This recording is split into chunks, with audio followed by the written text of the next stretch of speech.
Саламатсыздар урматтуу телекөрүүчүлөр, Кыргыз спорттуу каналында тур жыйынтыгы программасы, студияда мен Адилет Керимбек уулу.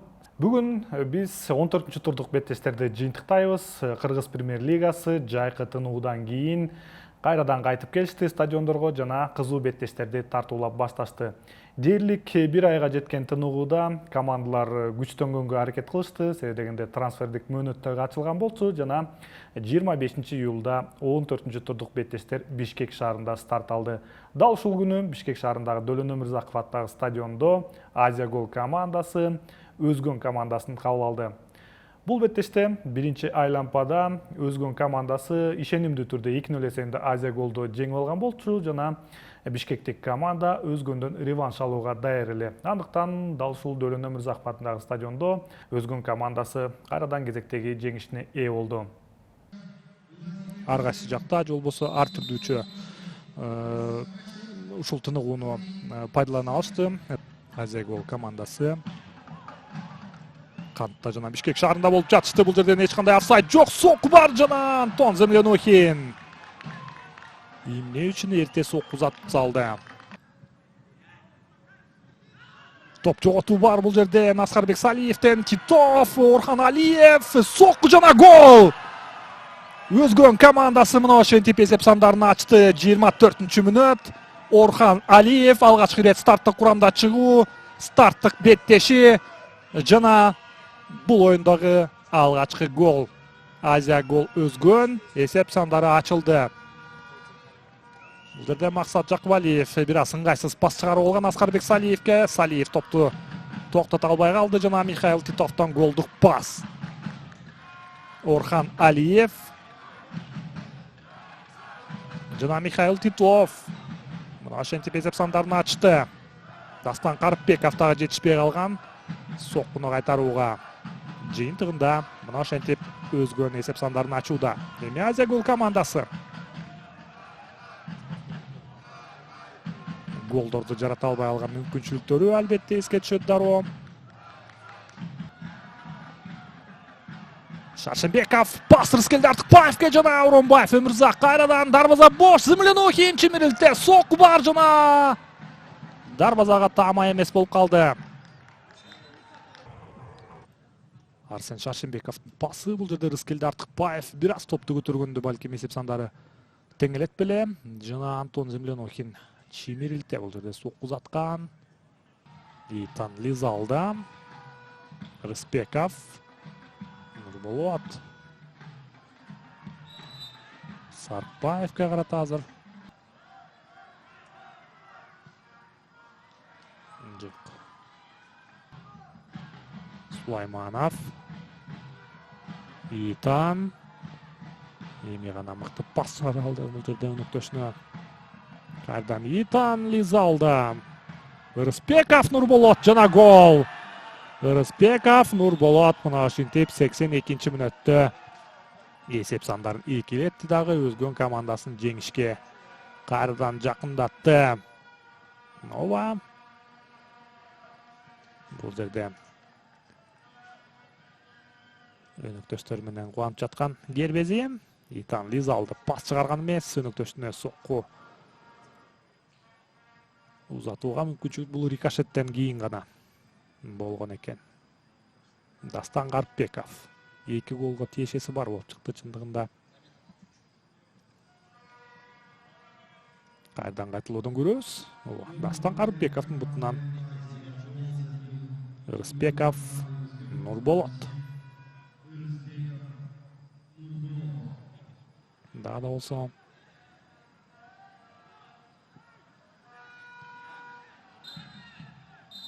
жана финалдык ышкырык. Мына ошентип Кыргыз премьер лигасынын 2-чи айлапасы башталды. Азия Гол Өзгөндүн жеңиши 2-0 эсебинде. Биринчи айлампадагыдай эле мына ошентип конокто өткөргөн беттешти дагы 2-0 эсебинде жеңип алды. Беттештен соң башкырмаштыруучулардын пикирин угалы. Албетте Надырбек Мамадалиев бул жеңиштен кийин дагы кубанып турду, себеби дегенде мына кезектеги жеңиш жана 6-орунга көтөрүлдү.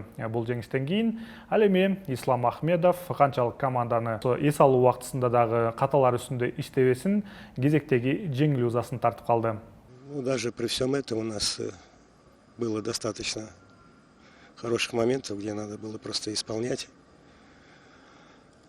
Игрой своей команды я, конечно же, недоволен. Я ожидал большего, лучшего, потому что команда может играть лучше. Но что касается дебюта,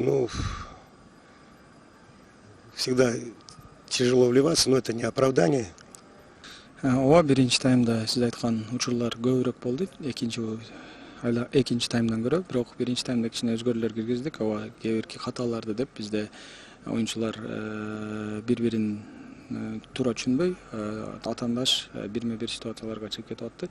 Экинчи таймда андай учур болбоду, бирок бир-эки алардын дагы учурлары болду. Мүмкүн бизде дагы ошондой моменттер көп болду. Биринчи таймда дагы мен ойлойм өтө көрөрмандарга жага турган оюн болду дейм. Мындай ачык оюн болду деп ойлойм. Экинчи айлампа бизге абдан маанилүү. Биз бул экинчи айлампага аябай жакшы даярдандык. Ташкентке барып сбор өтүп келдик. Машыгуу ошол азыр биринчи жеңиш бизге экинчи айлампада аябай маанилүү болчу. Ошо Ооба, Азия голго бул жеңишти азербайжандык чабуулчу Орхан Алиев алып келип берди. Алгачкы голун жаратып отурат. Быйылкы да ушул трансфердик мөөнөттө жаңыдан кошулган чабуулчу дароо эле старттык курамда чыгып алгачкы голун жарата алды. Анда эмесе, кийинки беттешке өтөлү 5 күнгөй айылында Достук аренада жергиликтүү талант командасы Кыргыз алтынды кабыл алды. Талант командасы үчүн дагы бул беттеш өтө маанилүү эле. Себеби дегенде, буга чейинки бир күн мурун 6-орунга өзгөн командасы 3 упай алып көтөрүлдү. Эгерде эле талант командасы бул беттеште упай жогото турган болсо, анда дал ушул турнирлик жадыбалда өз ордун кайрадан ылдыйкы позицияга түшүрмөк эле. Ал эми анын атаандашы Кыргыз алтын командасы быйылкы жайкы трансфердик мөөнөттө бир катар өзгөрүүлөргө дуушар болду. Александр Бельдинов командада канчалык күчөттү, бул беттештен көрө алмакпыз, бирок Достук аренада талант командасы ишенимдүү түрдө 2-0 эсебинде жеңишке ээ болду. Бул беттештин урунтуу учурларын азыр үзүндүсүн көрөлү. Андан кийин дээрлик жарым команданын жарым курамы алмашкан. Айтор эки команда статистикага ээ, анткени жалпы жонунан быйылкы сезондо окумашыгуу сборун өтүп башташкан. Ошону айткан, биз күчтөнөбүз деп. Кандай катачылык! Талант! Гол! 24-мүнөттө Сулейман Жумабеков эсеп санын ачып отурат. Кыргыз алтындын оюнчулар катачылыкка жол берди жыйынтыгында. Сулейман бул мүмкүнчүлүк менен пайдаланып эсеп санын ачып отурат. 24-мүнөт 1-0 бизде талант өз саласында алдыга чыкты. Сулейман Жумабеков жана жергиликтүү көрөрмандардын сүйүнүчтө чек жок. Кайталоодон да берет, биз сиздер менен баамда өтүшүбүз керек. Мына бул жактан катачылыкка 20-катар сандагы Дмитрий Зинович катачылыкка жол берген, жана Сулейман Жумабеков топту өз карамагына алган, жеке-жеке чыгып туруп көтөрүлгөн топ. Милис Диниев бул жакта Айбек Сүкеналиев жана сокку гол! Эми гана сокку гол! Арлен Бексулов! Экинчи гол 51-мүнөт жана талант дагы бир ирет алдыга чыгууда 2-0 эсеби менен учурда өз талаасына Кыргыз алтынды жеңип жаткан кези эсиңизге салып өтөйүн, урматтуу телекөрүүчүлөр. Акыркы беттеште Кыргыз алтын талант беттеште 2-0 эсебинде талант конокто жеңип алган. Мына бул беттештин да жыйынтыгы кайталанууда. Азырынча 2-0 эсебинде талант алдыда. Эмне дейбиз? Түшүнүксүз катачылыктар Кыргыз алтындын коргонуу бөлүгүндө. Арлен Бексулов буга чейин ушу буштан чыгарып берүүгө чейин дагы бир эпизоддо сокку узатып кооптуу абал жарата алган. Мына экинчи эпизоддо гол жаратты. Айбек Сүкеналиев бийик топту көтөргөн. Бул жактан Сулейман Жумабеков сокку узаткан, аны Никита Алексеев тозгон, бирок экинчи дем менен экинчи соккуну алдыга чыгарды да жана финалдык ишкерек жаңырады. Бул беттештен кийин Кыргыз алтын баш маштыруучусу Александр Бельдинов жаңыдан кошулган оюнчуларга бир аз убакыт керектигин билдирип өттү. Ал эми Урмат Абдыкайымов албетте бул беттешке канчалык план коюлган болсо, ошону бардыгын өзүнүн оюнчулары аткаргандыгын билдирип өттү дагы. Кезектеги жеңишине ээ болуп, эми 6-орунга көтөрүлүүгө мүмкүнчүлүк болду. Бүгүнкү беттеш оор болду, аябай эле. Каршылаш ар дайым эле күчтүү команда деп билебиз. Оюнда биз үчүн алар менен жеңил болбойт. Биз деле аябай катуу даярданабыз ар дайым. Биз даярдаган ошо ситуациялар иштеп кетти деп ойлойм. Ошондон гол киргиздик, биринчи, экинчи голду ошо стандарт абалынан киргиздик угловойдон кийин. Ошол эки ситуация болсо бизге жардам берди деп ойлойм. Өзүңөр билгендей, баягы азыр базабыз ачылды, базабыз болуп, условиялар ошо жакшы болуп калды даярданганга. Эч жака барган жокпуз, ошол жактан эле 2 маал машыгуу өтүп, даярданып, тамактанып, балдар өзүңөр көргөндөй жакшы формада деп ойлойм. Мы чуть-чуть не успевали, мы были медленнее. Это по функциональной нашей подготовленности, это самый тяжелый матч, можно сказать. Мы только будем прибавлять. Мы будем сыграннее, мы будем мобильнее, мы будем быстрее, мы будем выносливее. Это первый матч второго круга, еще 12 туров. Ал эми ушул эле күнү Жалал Абад шаарында бул турдун эң башкы сенсациясы орун алды. Ошму командасы бир катар себептерден улам өз беттешин дал ушул Жалал Абад шаарындагы Курманбек стадионунда өткөрдү. Анын атаандашы турнирлик жадыбалдагы лидер команда Мурас Юнайтед болгон. Бул беттеш алдында Ошму командасы албетте фаворит эмес болчу, андердог десек жарашат. Ал эми Мурас Юнайтед бул беттешке канчалык өзүнө болгон ишенимдүү түрдө чыга алды билбейбиз, бирок 90 мүнөттүн жыйынтыгында 0-1 эсебинде быйылкы сезондогу экинчи жеңилүү узасына жетишип отурат. Ал эми Ошму командасы бул команданын чыныгы лидерлери, статистика боюнча ошондой эле оюн талаасындагы лидерлер Марадона Сафаров менен Ричард Ромарио биринчи таймда голду жаратып отурушту. Марадона Сафаров быйылкы сезондогу Премьер-лиганын эң мыкты ассистенттеринин бири, көтөрүп берүүнү жасады. Ал эми Ричард Ромарио баш менен быйылкы сезондогу 9-чу голун жаратып отурат. Ал эми бул беттештеги урунтуу учурлардын видеосун азыр сиздердин назарыңыздарда.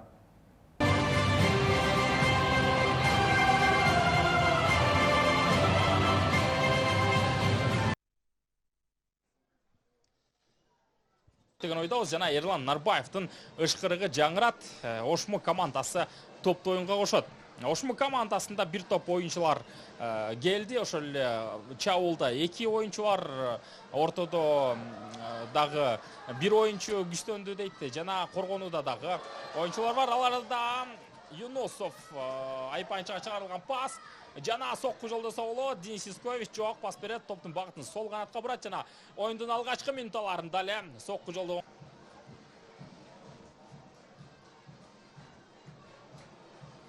Чабел Гомес сол канаттан мыкты жана максат алуулда соккулар жана тилекке каршы дарбаза устуну. Олег Марчук топту кабыл алды жана чабуулга ыктайт. Ислам Юнусов өз сокку жолдоду дарбазага төз болгону менен Максим Цоцкий өз жайында. Канатка Сайтымархан Сатеков. Эреже бузуу.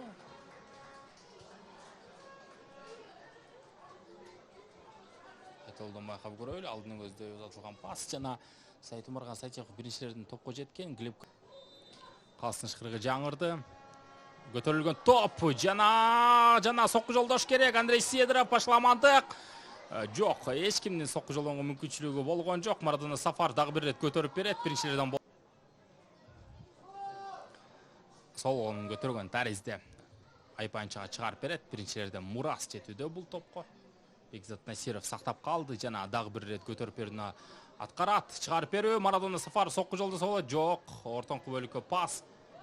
Чабел Гомес азырден топ тартып алайын деди. Жана Бакыт Мырзалимов Марадона Сафаровга пас. Марадона Сафаров көтөрүп берет жана Ричард сокку гол!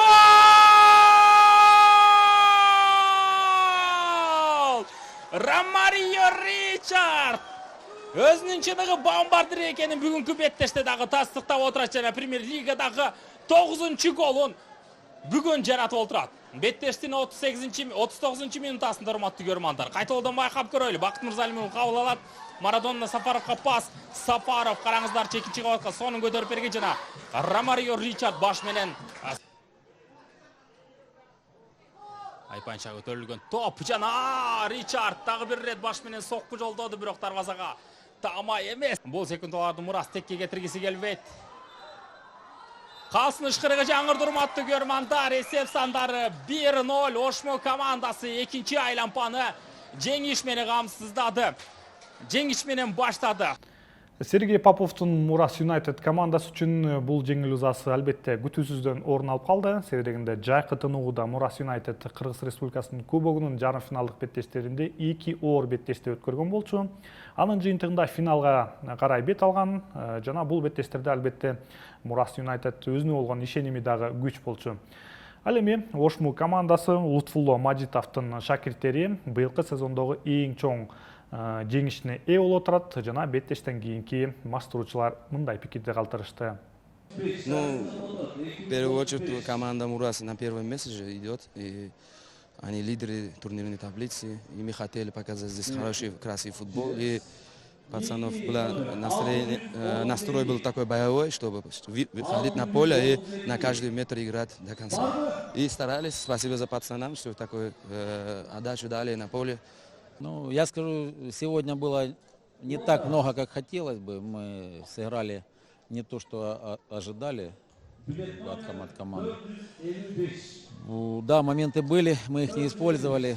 Болезнь та, что было в прошлых матчах. Создаем моменты, не забиваем, получаем со стандарта и потом начинаем героически исправлять ситуацию. Ну, сегодня нам не хватило мастерства, может быть, где-то какой-то простоты игры в футбол, доставить мяч в штрафную и создать опасный момент. Более пытались что-то разыгрывать, создавать, и поэтому в концовке уже начали спешить и не хватило времени.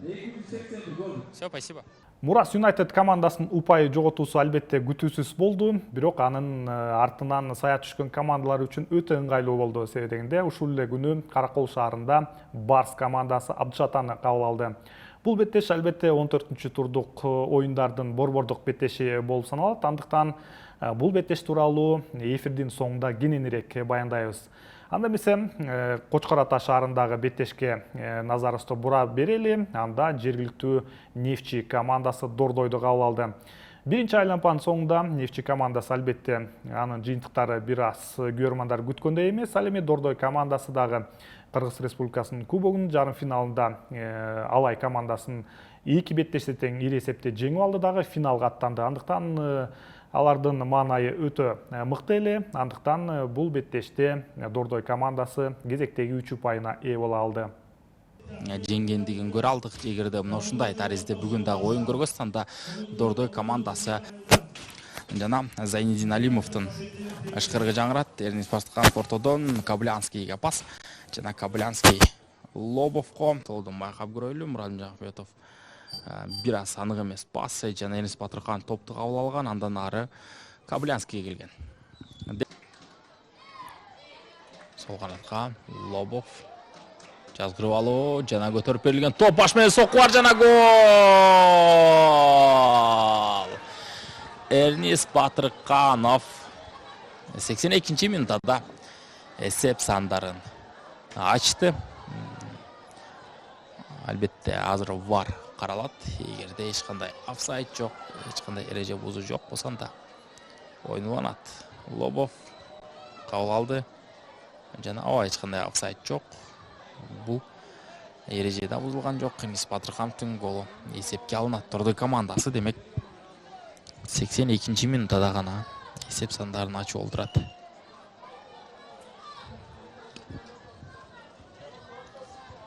Александр Мищенко Лобовко узун пас. Лобов жазгырып алды. Жана экинчи абакта көтөрүлгөн топ. Эрнис Батырканов баш менен алдыңызда.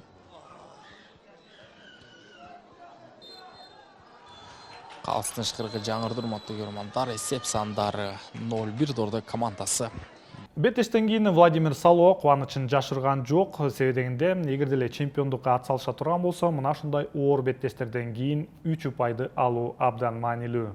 Потому что мы недавно играли с ними дома, и нам было намного легче, то есть очень качественно они провели работу, подготовку к нашей игре, и, то есть все наши сильные стороны почти получилось у них нейтрализовать, то есть игру на флангах, в общем, хорошо, видимо, разобрали нашу игру, и, повторюсь, очень здорово отоборонялись, если мы если, допустим, ну, Нефчи немного моментов создало, мы какие-то создали все-таки. Ну и, наверное, все-таки мы чуть-чуть были или сильнее, или, может быть, нам чуть-чуть улыбнулась удача. Oyun аябай оор болду. Кочкор атада эч качан оңой болбойт. Анткени өзүңүз билгенсиздей бул стадиондун башкача аурасы бар. Ошондуктан oyun аябай оор болду деп айта алам. Бирок биз өзүбүздүн оюнубуздан кайтпай, этегине чейин ойноп, 3 упайга келдик. 7 человек новых, и сейчас находить эти связи новые, это тоже одна из главных задач, потому что на подготовку времени было очень мало.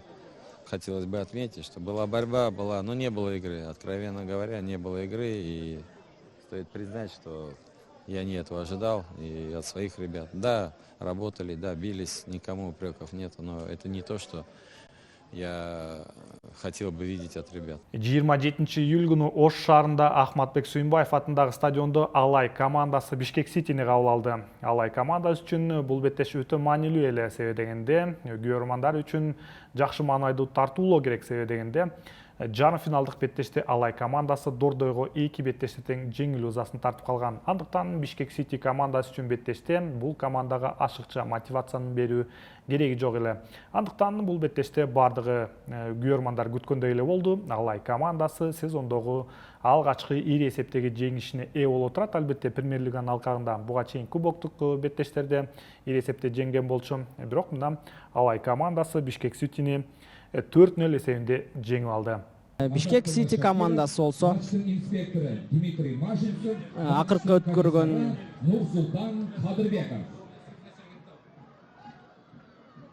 Роман Яловенко чабуулду, айпаттын ичинде жана гол! Эң тез гол болду, ардактуу көрүүчүлөр. Бул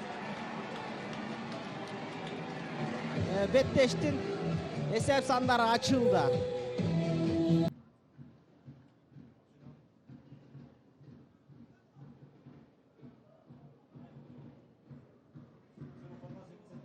Камолов сокку Маматхановдун шаштысын кетирди.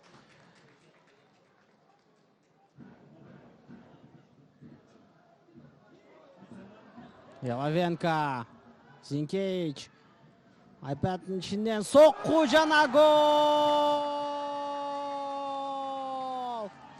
Алексей Зинкевич Роман Яловенкодан кайткан топту алган топту жакшы пайдаланды. Ташбалтаев белин кармап жатып калды, бирок Алай чабуулда эреже бузулду. Павел Баранов тарттан түрткөндүгүн айтууда.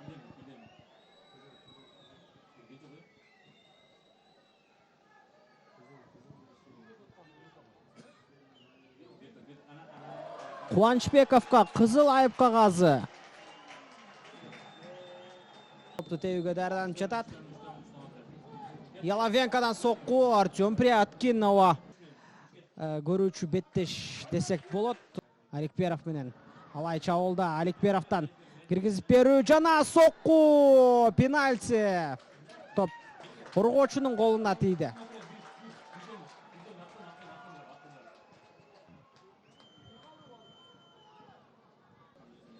Топ алдында Рамин Ахмадов Артем Пряткинге каршы.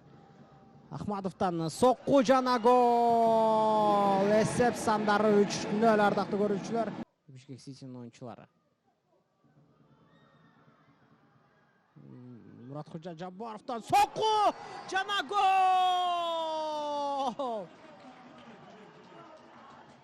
Эмне деген сокку?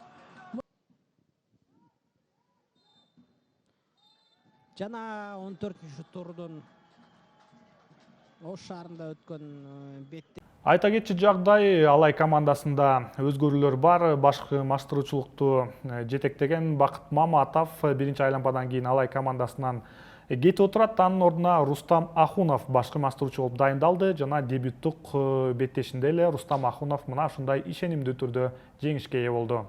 Спасибо за поздравления. Да, ребята, выполнили то, что мы планировали, то, что наигрывали, то те варианты все проходили, создавали моменты, много моментов.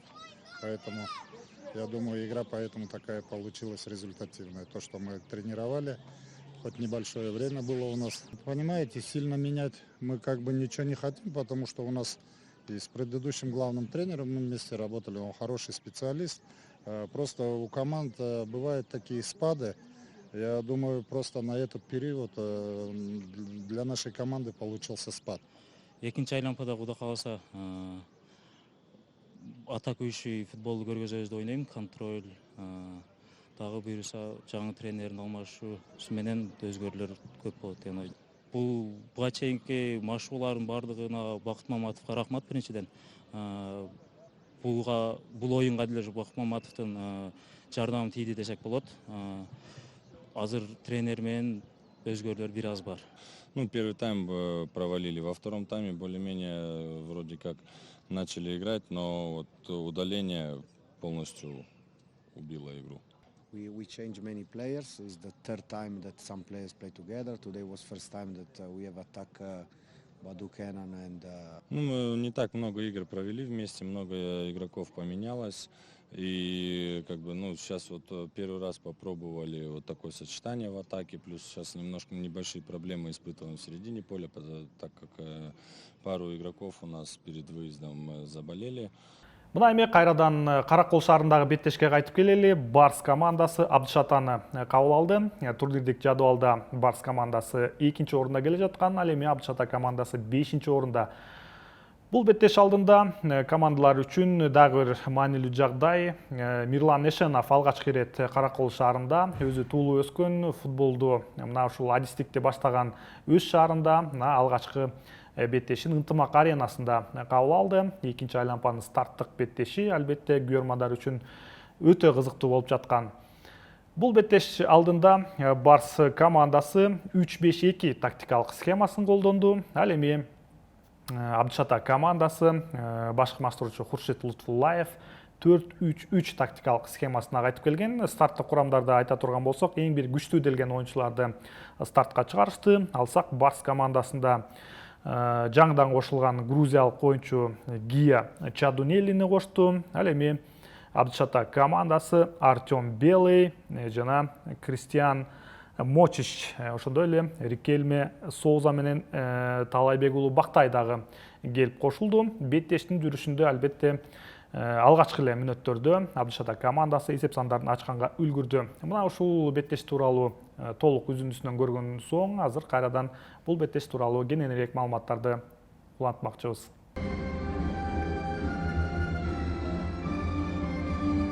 Каракол шаарынын так борборунда жайгашкан башкы спорттук арена Ынтымак аренасына назарыңыздардагы Магомед Узденовдагы кезинде былтыркы сезонда ушул Абдышата үчүн топ сүргөн, ал тургай АФК кубогунда дагы ойногон.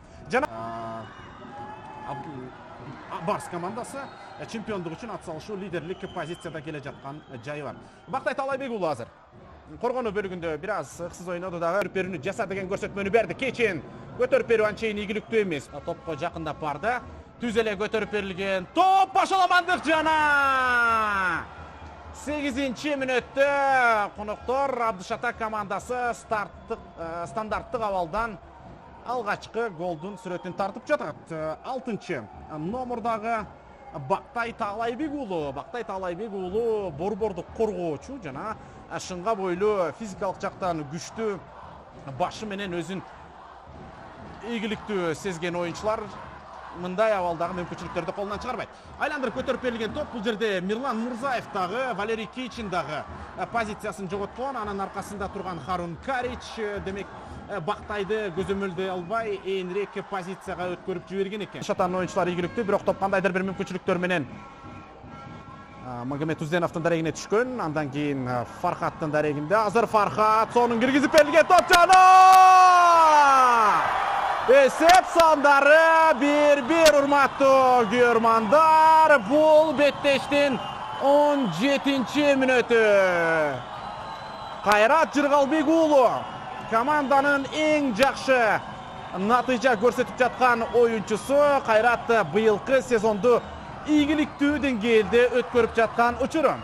Мына ушундай урматтуу көрөрмандар, Фархат Мусабековдун сонун киргизип берген тобу коргоочу жетишкен жок. Ортодогу аралыкты эртерээк кыскартып чыгууга Руслан Амиров дагы үлгүрбөй калгандыгын көрдүк. Жана кайрат Жергалбек уулу өзгөрдү. Абдышапат.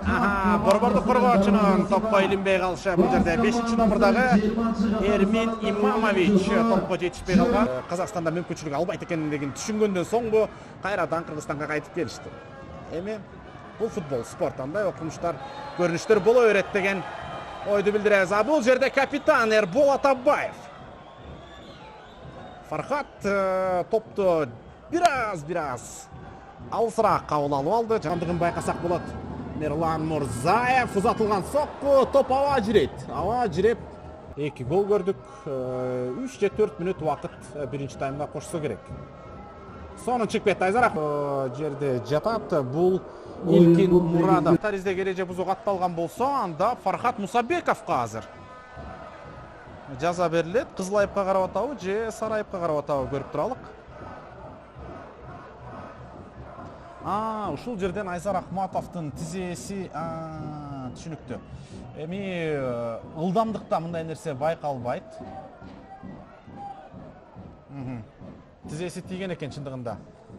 Жана VAR системасындагы Урмат Баялиев башкы калыс Эрланбек Осмонов менен сүйлөшүү жүргүзүүдө азыр.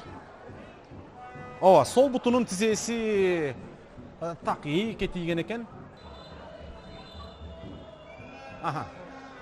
Айзар Акматовго сары айып кагазы VAR-дын аралашуусунан кийин көрсөтүлдү. Харун Карич, Матаев жана Саид Датсиев сол буту менен жакынкы тогуздукка сокко, бирок Руслан Амиров эже бузуп чабуулун токтотконго аргасы болду. Жана финалдык ышкырык, урматтуу көрөрмандар, эсеп сандары 1-1. Ну, все, что касается игры, да, 1-1, получается закономерный счет. И мы могли забить и выиграть, и Барс могли забить, выиграть. Так что я думаю, ничейный счет это боевая ничья. Для обеих команд это, ну, можно сказать, набрали одну очко. Дагы моменттерди куруш керек болчу, кура алган жокпуз. Кичине оюнчуларда мындай орусча айтканда сомнение болуп атты. Прессингте, атакада мен оюмча бүгүн 3 очко алышыбыз керек болчу. Бирок шүгүр дагы оюндар бар. Даярданып, эмки оюнга 3 очконго катуураак даярданабыз. Беттештен кийин башкы маштыруучулар мына ушундай пикирлерди калтырышты. Албетте бул беттеште Мирлан Эшеновдун шакирттери көбүрөөк 3 упайга жакын эле. Ал эми Абдышата командасы конокто өткөргөндүктөн албетте тең чыгууга ыраазы болуп кетти десек туура болот. Индекс боюнча карай турган болсок, Барс Абдышата беттешинде Барс командасынын индекси 2,11 көрсөткүч, ал эми Абдышата командасында 0,78 гана көрсөтүүдө. Кооптуу абалдардын саны боюнча карай турган болсок, Барс командасы бул беттеште жалпы 9 кооптуу абалды жаратты. Анын бирөөсү гана голго айланды.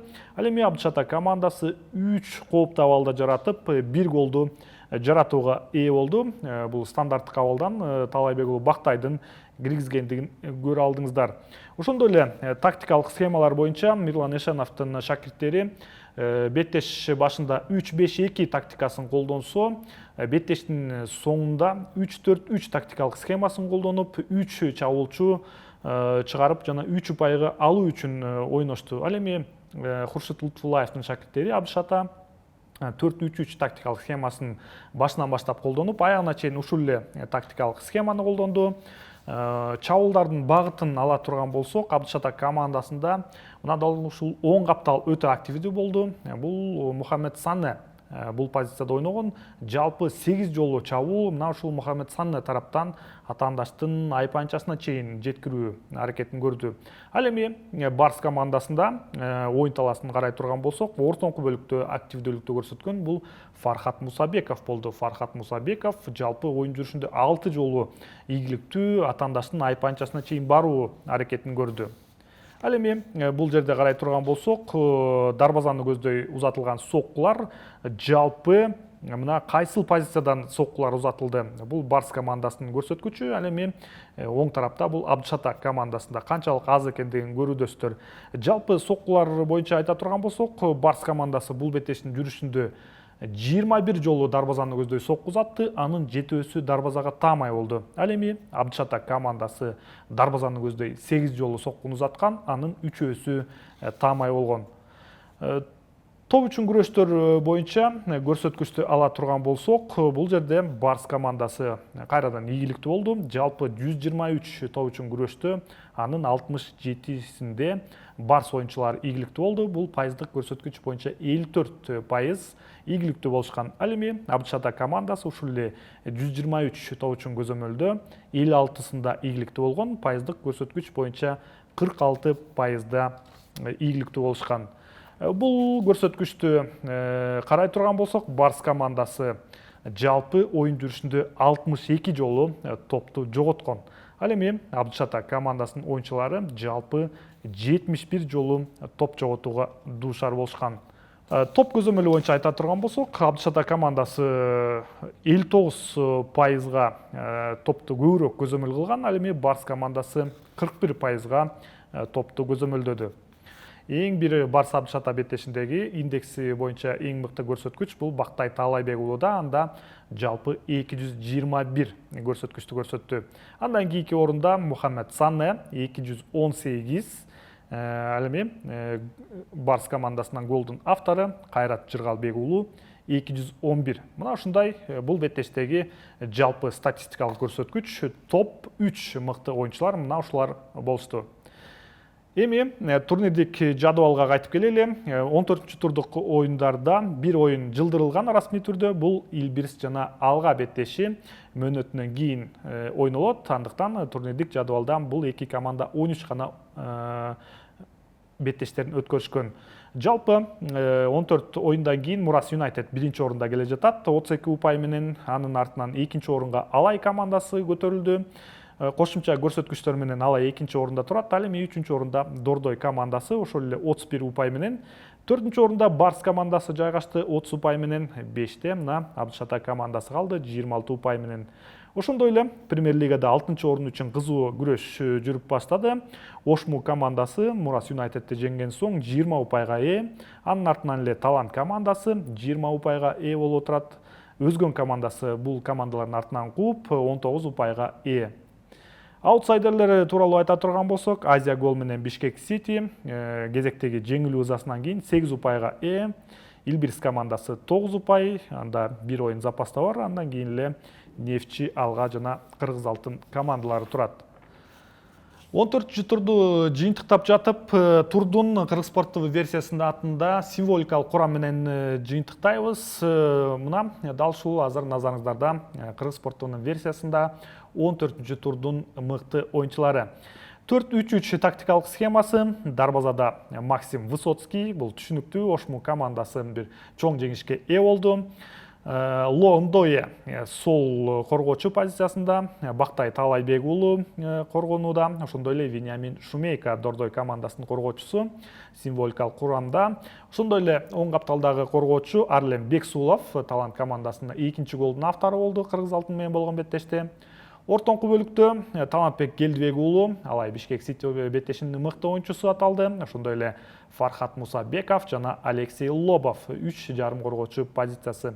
Ал эми чабуулда мыктылар Ричард Ромарио, албетте, ошондой эле борбордук чабуулда Алексей Зинкевич, ошондой эле оң капталда чабуулчу позициясында Кайрат Жыргалбек уулу. Мына ушул 14-чү турдун символикалык курамы болду.